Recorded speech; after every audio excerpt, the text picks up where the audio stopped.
My name is Princess Christine, and I'm so pleased that you were able to accept the invitation of the Winnetka Community House to come out today to have pizza with the princess. How many of you like pizza? Me! Yeah? Good! Well, I have a special treat for you.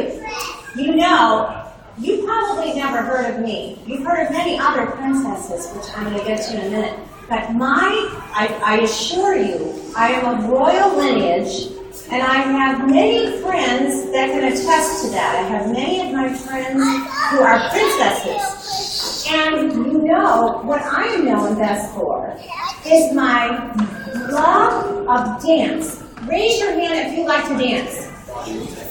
Raise your hand if you like to sing. You're going to be great tonight. We're going to sing a song together. Great. And you know what else I love to do is tell stories. How many of you like to hear stories? Oh, good. Well, I have a really great story for you today. And it's a new one you probably never heard of. It's called The Pizza. No, that's Princess and the Pizza.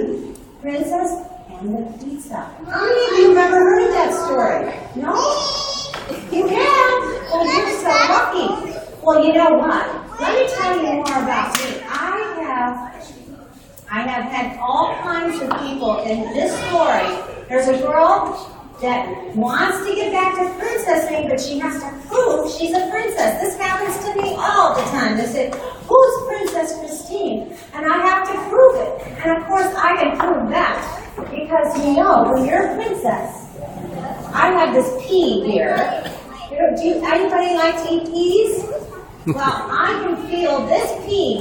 If I had 16 mattresses to sleep on, I could feel that pea underneath all those mattresses. That just proves that I am a princess. Well, in the story, you're going to see a lot of those tests. But I'm going to test you right now to see if you know some of my princess friends. For instance, there's a friend of mine who has tiny feet, one of the qualifications of being a princess, and she wears glass slippers. Who is it? Cinderella? You're right! Who thinks it's Cinderella? Raise your hand, you're right! Good job! All right. Now, here's another test. Put your ears on. Okay. This princess pricked her finger with a spindle of a spinning wheel, and she fell into a deep, deep sleep. Sleeping Beauty, you're right. And what is her real name? Do you know, Princess? Aurora! Good job. All right. Now, here's a really good one. Okay. This lady went into the forest one day and found a house with 7 little men. What were they called? Dwarfs. They were dwarfs. And what was her name? Snow White. That's nice. Okay, here's another one. Well, this one really isn't what she considers is a princess, but I love to visit her, and I go under the sea with her. And and here's another one, a lady who fell into a castle and it had a beast. Oh, that's right. Oh, let's see, there's another one. I know I'm forgetting. Oh, but you know what? I know pirates. Boys, do you know any pirates? Have you seen boys? I know Peter Pan pirates. And I also know, let's see, I know a lady who clicked her heels and said, there's no place like home. Dorothy, that's right, from Oz. Oh my goodness, well,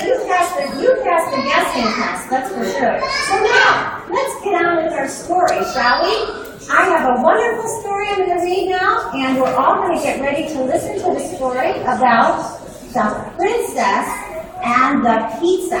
And then afterwards, we're going to make a pizza and have some pizza. How about it?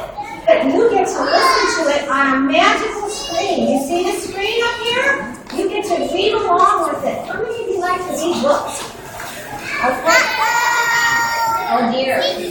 Well, I love to read stories, and I hope that you'll follow along while I read the story, The Princess and the Pizza.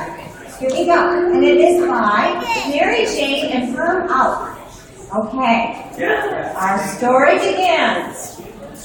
And I'm going to get on my spectacles to make sure I don't miss a single word. Okay? All right. Princess Paulina needed a job. Her father had given up his throne to become a woodcarver and moved them to a humble shack in a neighboring kingdom. Since the king was still learning, his carvings didn't sell. And Paulina's garden barely kept enough on the table.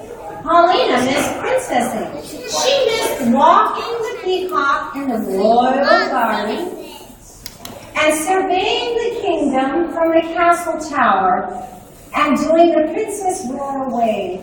Now, ladies and gentlemen, practice your royal wave. Put your hands together like this and wave just like this. Oh, beautiful. Good job. Okay. So, what happened next was Paulina tried walking a stray chicken. And she strayed chicken around her shack, but it only pecked at her bare toes. Surveying the kingdom from the shack's leaky roof made even more holes.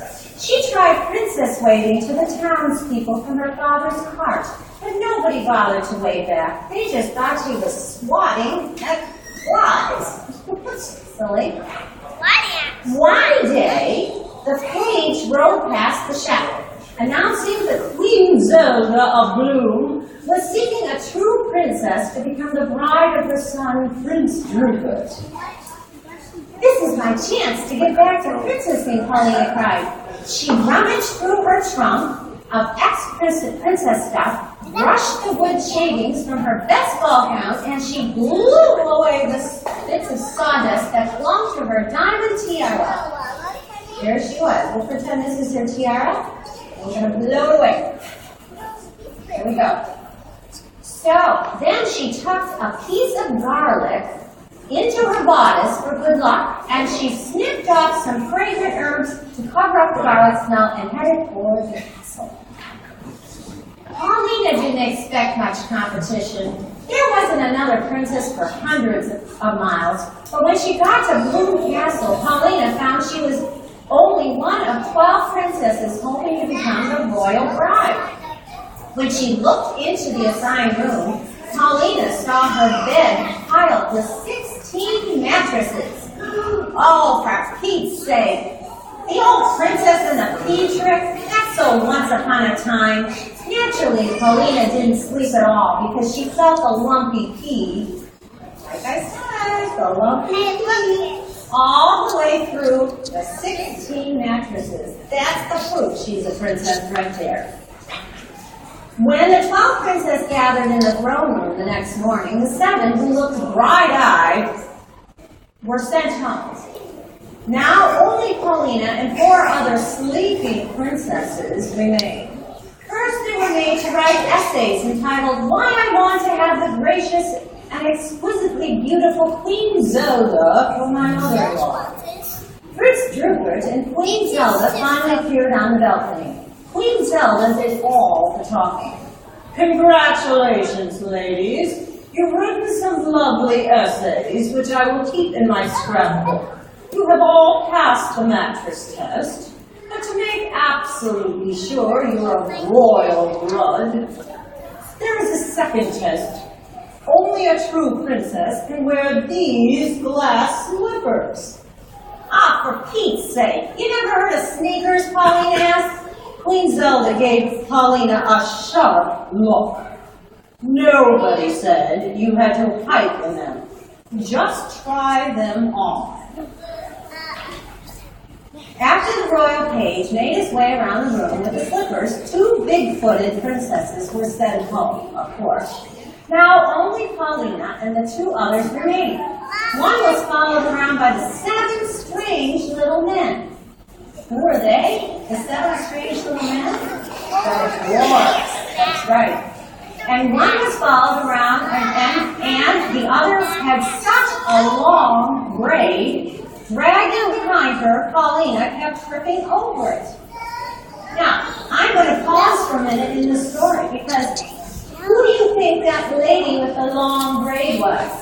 I forgot that princess, but she's very popular. Do you remember the story of a princess that was up here in the tower, and someone had to keep calling to her and say, Rapunzel, Rapunzel, let down your hair. Keep going. Let down your hair. Let's all say it together. Rapunzel, Rapunzel, let down your hair. There she is. And that's how the prince would climb all the way up her hair to rescue her in the tower. And so it is. Now, this is not really Rapunzel back here, but Rapunzel had so much hair, she knows I love to tell stories. She was so nice, she cut some and it immediately grew back, and I made it for a nice little story. Wasn't that nice of her? So to continue our story, Rapunzel's braid tripped her. And for Pete's sake, Paulina said, you never heard of scissors? Paulina cried, and